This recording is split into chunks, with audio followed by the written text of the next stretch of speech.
Hi there! Censorship is quite rampant in 2022, so instead of saying the name of this country, I will simply call it UA. This video will be eye-opening to some, because mainstream media in the West constantly calls this military operation, or war, unprovoked in that Russia is only interested in domination and not the protection of ethnic Russians in eastern Ukraine. There are hundreds of videos of citizens from Mariupol saying that it was the UA army, Azov battalions, and the right sector who were shooting them in cold blood. You're probably asking, why? It's not possible for a country to be using their citizens as bait, as a means to an end, to accomplish a goal, no matter the cost. Well, what I'm about to show you, at a minimum, will get you thinking or change your mind entirely. It is very important to share, comment, react to, and like this video because the information needs to be known. Also, subscribe to my Telegram and my Yandex Zen account. Links are in the description below. The person in the video is not a random blogger. He is Alexey Arestovich. Look him up. He is the advisor to the president of UA, to Zelensky. С вероятностью 99,9% наша цена за вступление в НАТО – это большая война с Россией. А если мы не вступим в НАТО, это поглощение России в течение 10-12 лет. Вот и вся вилка, в которой мы находимся. А теперь давайте выбирайте Зеленского. Подождите, а теперь если поставить чашу на весу, а что лучше в таком случае? Конечно, крупная война с Россией и переход в НАТО по результатам победы над Россией. Что такое может быть крупная война с Россией? Это воздушная операция наступательная, вторжение российских армий, вот 4, которые они создали на наших границах, там осада Киева, попытка окружить войска, которые в АТО находятся, ВОС, операция объединенных сил, прорыв через Крымский перешейк, выход на Новокаховское водохранилище, чтобы воду в Крым дать, наступление с территории Беларуси, там, создание новых народных республик, диверсии, удары по объектам критической инфраструктуры и так далее. Воздушный десант. Вот что такое полноценная война. И вероятность ее 99%. Когда? После 21-22 самые критические. 20-22 самые критические. Did you get that? Seriously? Did you? I mean, an open war with Russia is better than being absorbed into Russia. This is the advisor to Zelensky in March of 2019, 2 months before Zelensky became the president. And again, absorbed into Russia, this was when the Minsk agreements that were meant to bring peace to all citizens of UA were still on the table. And in those agreements, the Lugansk and Donetsk republics were supposed to be part of UA. Go ahead, link is in the description below. Read those agreements and understand them. Understand every point. But why not neutrality? What is wrong with staying neutral? Considering the fact that at least 22% in UA identify themselves as ethnic Russians, not just Russian speakers.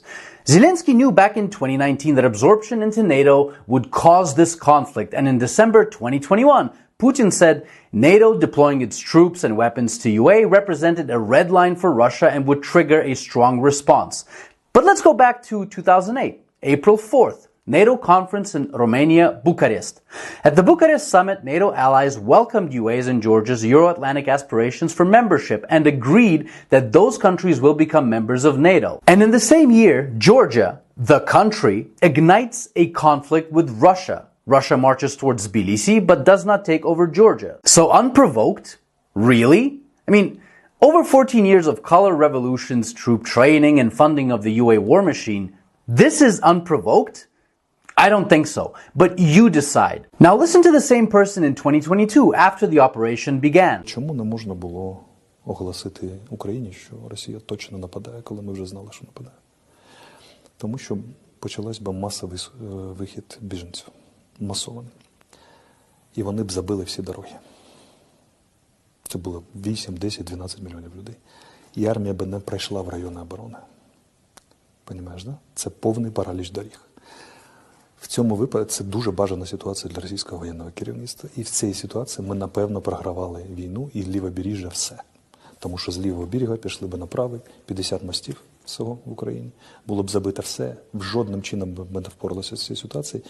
Єдиний вихід – танками давити власних громадян, розстрілювати, щоб пройти через мости. Did you understand that? They could have warned their own citizens, but they didn't. Because if they did, they would have to run them over with tanks or shoot them to get to the front. Their own citizens. even though they already had thousands of troops at the front and they had at least 3 years to prepare. And here is the most horrible part. With every civilian casualty, more sanctions are put upon Russia and more lethal military aid is sent to UA from Europe and the US. Now, if the UA is willing to run over their own civilians and their own citizens with tanks to win this war, think about what they're willing to do to those 22% who identify themselves as ethnic Russians, or those who work or welcome Russian troops. Do you get it now? Do you get who benefits directly from the massacres such as the one that happened in Bucha?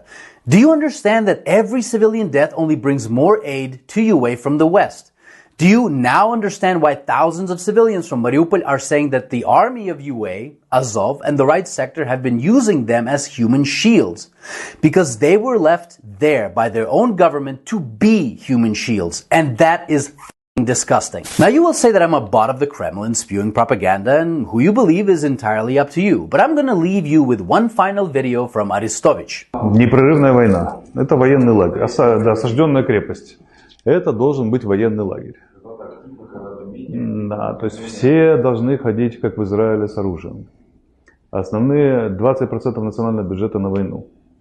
Дети с детства знают, и старики знают, что если что, плохо будешь воевать, конец. И так далее. То есть мы должны быть таким Израилем в квадрате. Подождите, но мы не являемся Израилем в квадрате.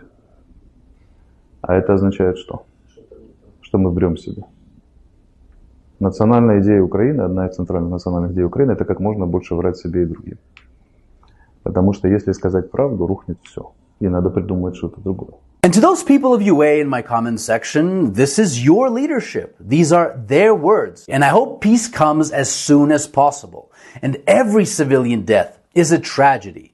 But to me it is clear that every civilian death in UA directly, financially and morally benefits only one party in this war. And it's not Russia. So the decision who you believe is entirely yours. See you in the comments below.